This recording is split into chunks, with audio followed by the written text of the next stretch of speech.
Have you been honoring yourself the way you should have over the last few days, over the last day? This is part of the message of the rose today. And I didn't want to pick a color for the rose today. I was just welcoming the roses that came into my life today.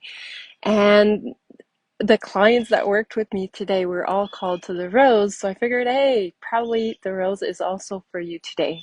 So the rose, it's such a beautiful flower. To me, it's a smell I absolutely love, but there's these thorns on it, right? There's this element of boundaries, of respecting yourself. And it was interesting because with a client of mine today, she was in that place where someone in her family honored her own boundary and said no to my client to an event they had planned together.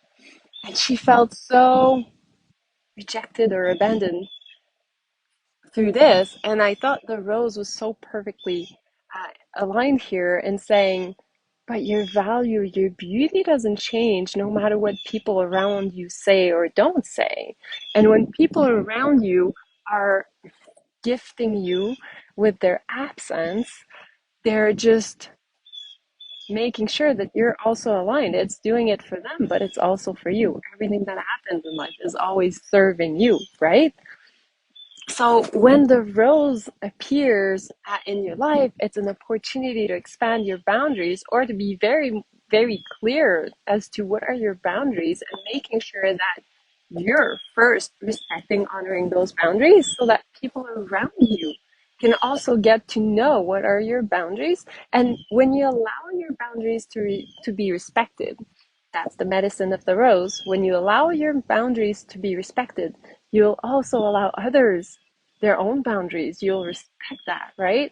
So this was a message that I felt called to share in these 333 days of magic and mystery, because there's this part of you that sometimes is wanting to expand. And as you're wanting to expand, you're going to have to put boundaries. You're going to have to say no to certain things. You're going to have to say yes to certain things. Things that you said no to, you will now say yes to. Things you said yes to, will now say no to. But that means you're also needing to allow others to also be in that energy. And that gives you permission to change your mind.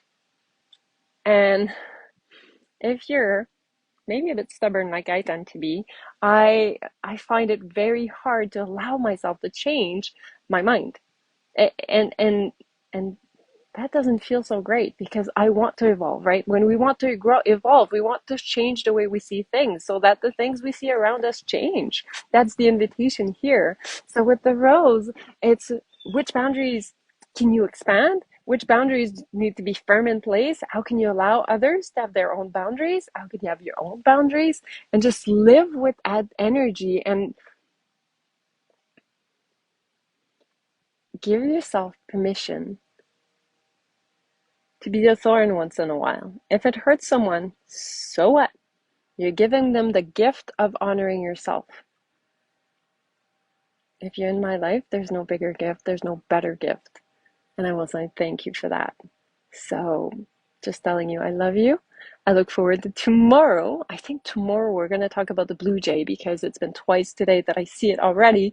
Chances are he's going to show up tonight, tomorrow as well. So let me see. Maybe we will talk about the blue jay and the significance of it and the beauty of that blue color and the richness of it. So I love you.